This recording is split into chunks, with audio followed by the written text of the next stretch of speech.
Hi there. So I'm going to do a quick tutorial on using FreeCAD for making some boxes, enclosures for ham radio in particular. Sort of inspired by this, um, the radio lab, and it's quite a large enclosure, and it's pretty much too big to 3D print. So I am looking at doing a mini version of it, and have a. So this is going to be 150 by 100 piece PCB, and this is the enclosure. Pretty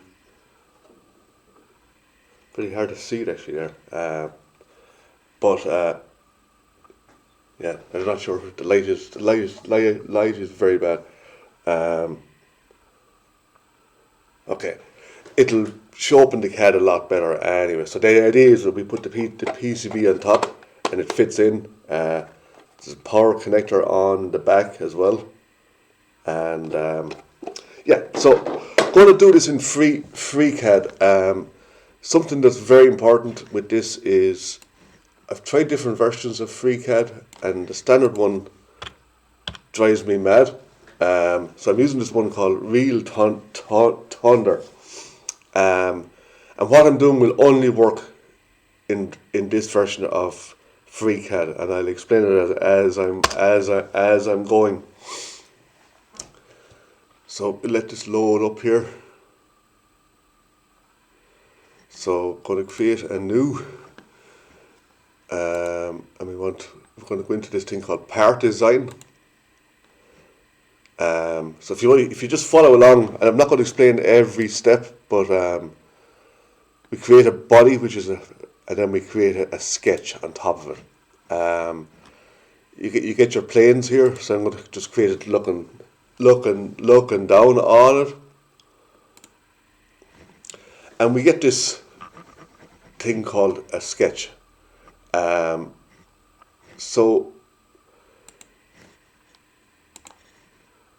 going to create this rectangle, and I'm going to do things what's called, if you're not familiar with 3D CAD, we're going to constrain the rectangle. So basically we have to tell CAD everything about this rectangle. So first of all, we're centering it.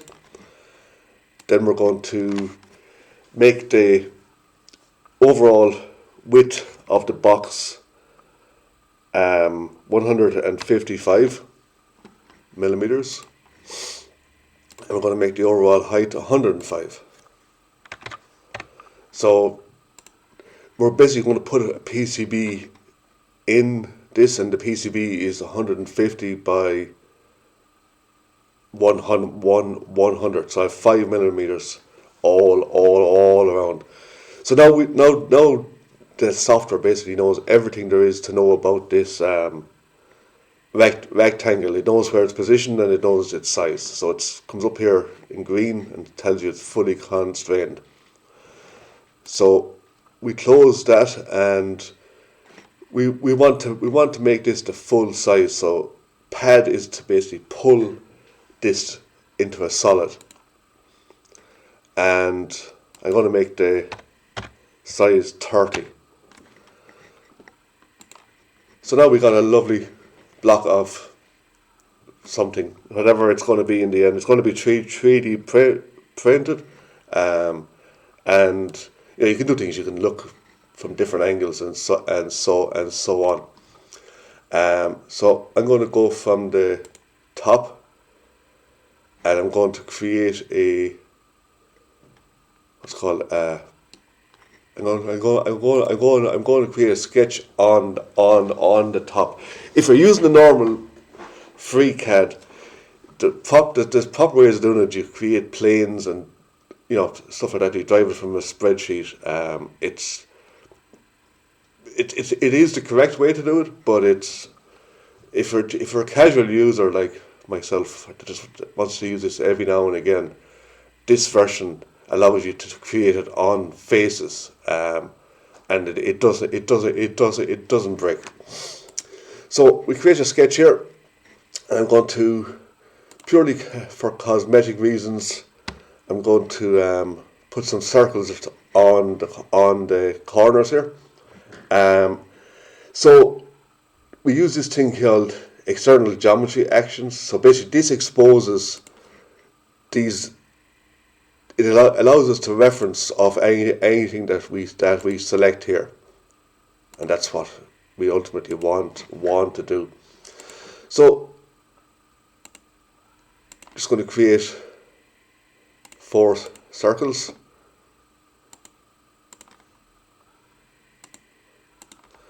And they're already locked to the corners. So all I have to do then is just basically change their size. So I'm going to make them all 10 millimeters. And actually that guy isn't.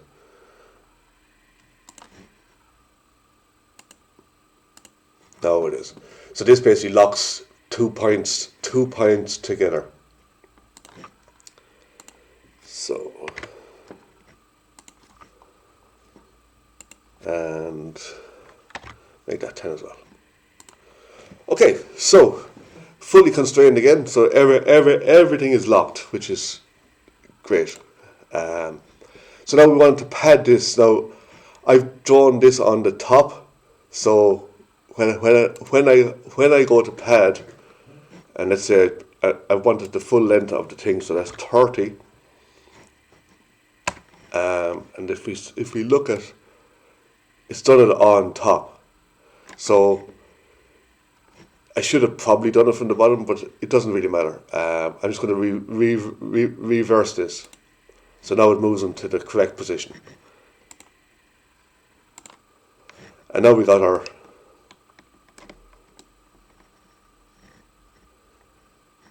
box, and it's starting to take some shape.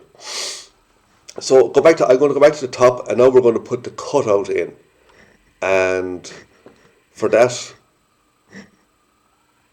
I want to create another sketch here, and we're going to do another rectangle.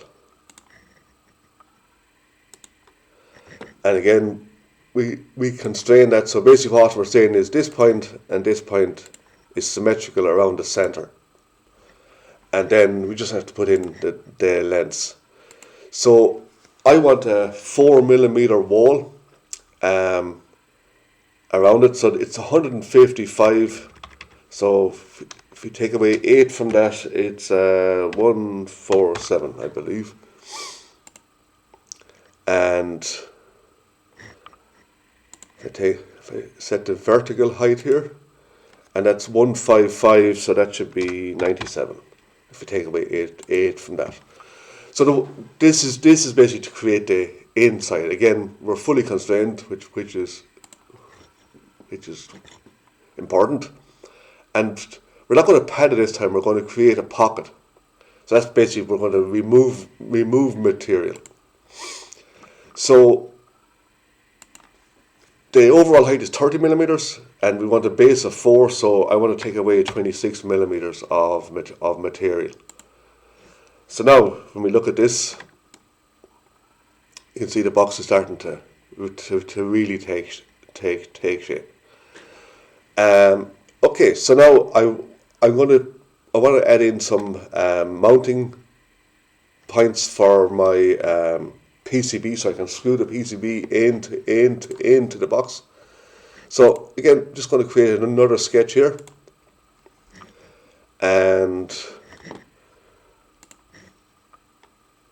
sorry, I need to allow access to these points here.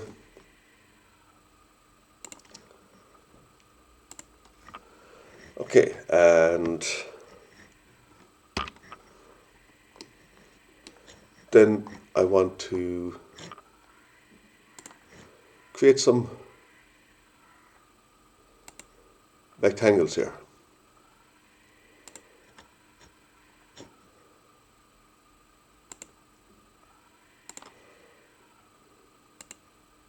I'm sure there's a way of creating a square. there's shortcuts and so on. I'm definitely not an expert in this software package, but there's probably a lot of more efficiencies that can be done. So I just set the size of this 10. You can also make these equal in length as well. There's lots of different ways of constraining it. But for a simple design like this, it doesn't matter a lot. The end result will be the same. So I'm just making the vertical and horizontal heights of each of these squares to be 10.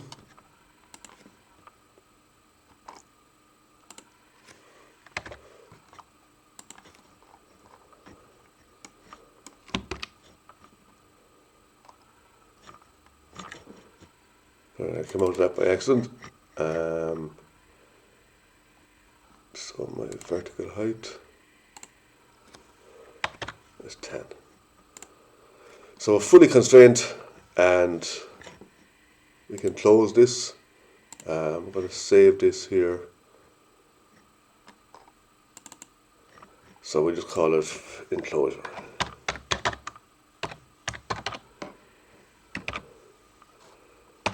Enclosure V3, version 3. And we want to pad these. So we're going from the bottom surface up to the top. So that's 26 millimeters.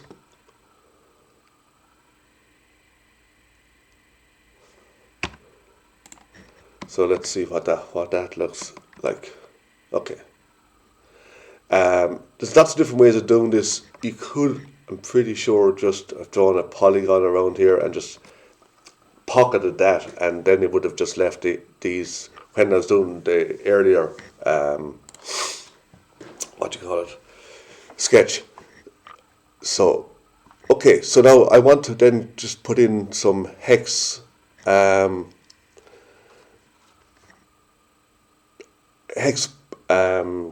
standoffs in here to allow it to screw the board to it.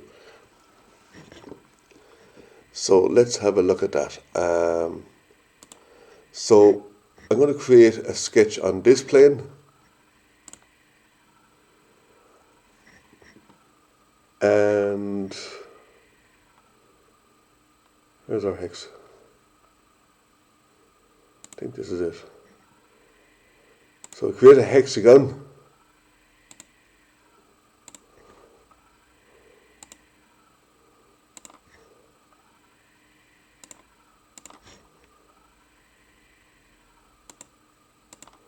Okay, so with 4 of them there, and we can I make this? No, okay. Okay, I'm going to get rid of that for now. So I want to constrain these.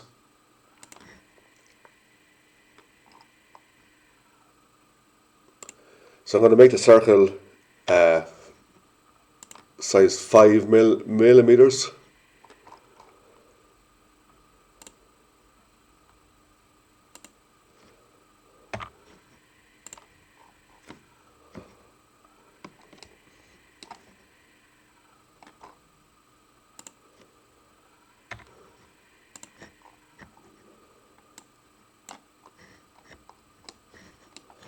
And again, there's lots of shortcuts and so on. I'm just not personally familiar with them. That I believe would help a lot here. I want, doesn't really matter, but I do want this to be nice and vertical on each of them. It's not going to improve any performance.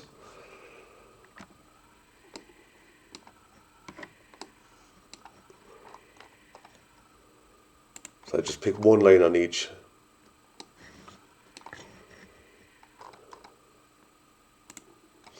Okay, and now I want to just fix exactly where the center of each of these go.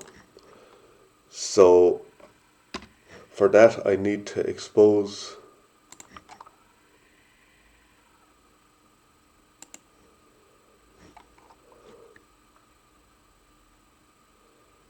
just these lines here.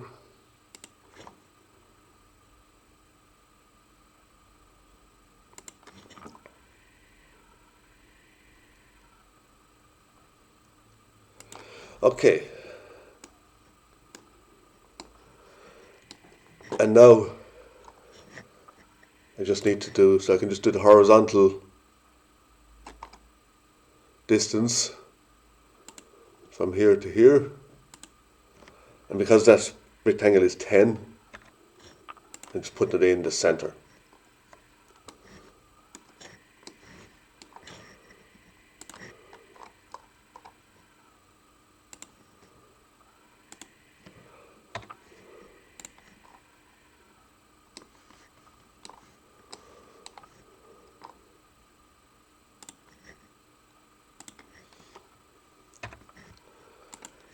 And one more on the horizontal.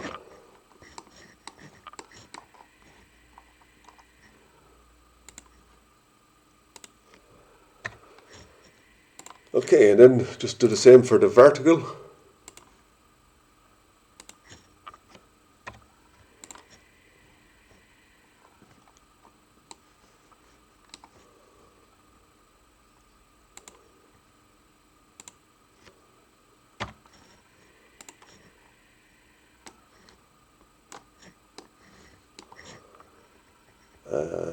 Vertical.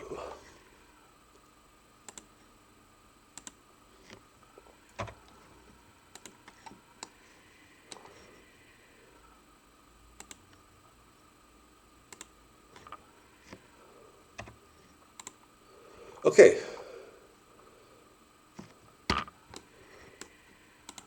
So we're fully constrained again. And close that.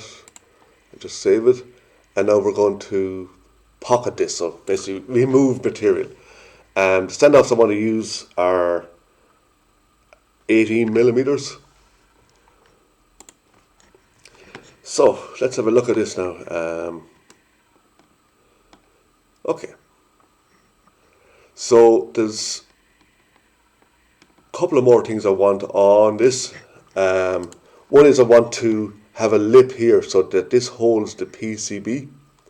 So I'm going to create another sketch on this.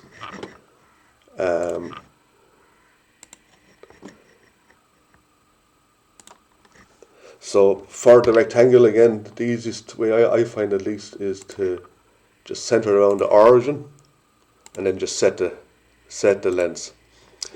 So that's centered around the origin. Then I want to put in a length here. So my PCB is 150.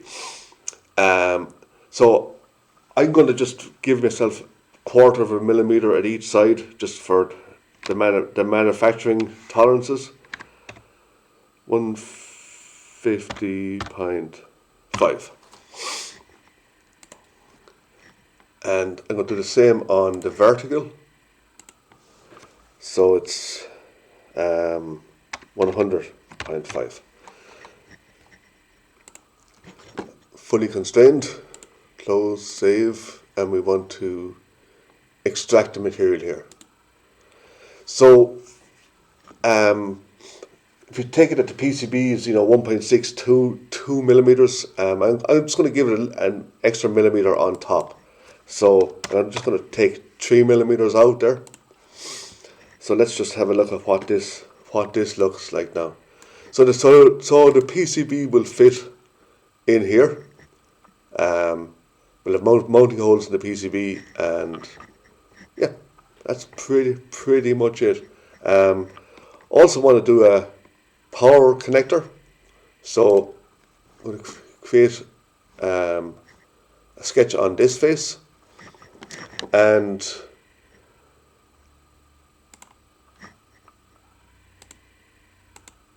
so the size of the power connector needs to be 13 millimeters, or the hole I should say, and the position isn't critical.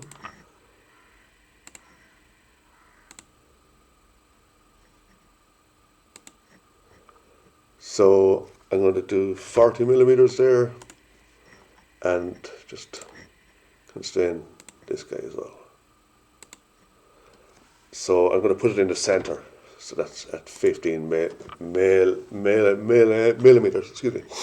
So fully constrained, all good to go, and I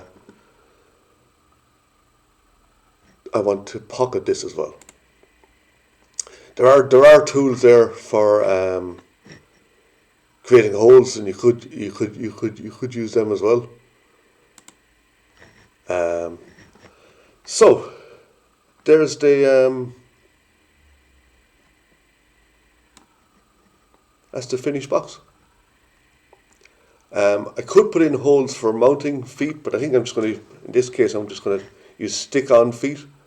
And then basically all you have to do is, so let's just save this. And then if you want to 3D print it, export it, you have to select an object. So I select the whole body. I found that in a couple of different CAD, I generally want to export everything because it's one complete piece. But you can export. You can click on, hey, I just want to export this or so on. But in general, so this is important. It's going to be an STL file. So Homemesh 3D. And then if I open up the I'm using the Creality Print Slicer, so we'll see what happens when we bring in that file. So if I'm just going to copy this in here. And you can see your box now, and you can somehow or other, I can't remember how. Oh yeah, there it is. You can have a look and see what it's going to do if it doesn't crash, and it just crashed. But basically, you just run it, whatever slicer you're using, you just run it through that and print it, and then you're good to go. So see if I can get the lighting half right here. Where's the box at all? So I'm just going to move this here.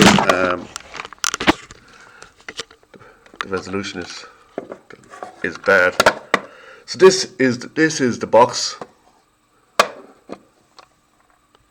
I designed this one on shape. I couldn't really get FreeCAD to work for me until I got that particular version. And yeah, that's pretty much it. So if you're doing enclosures and you have a 3D printer, you can get a 3D printer for this box. Let's see if this works any better. And cost a couple of €100 or dollars, and that's the end result. So I hope that helps. There's loads of tutorials on FreeCAD, but I genuinely can't emphasize enough, if you're new to this and you don't really understand proper what's called parametric modeling, then definitely go with the Thunder version of it. Real Thunder. If you just search that, you'll find it. And I'm using it on Ubuntu, but I'm pretty sure you can use it on any OS that you like. So I hope that helps, folks. Take care.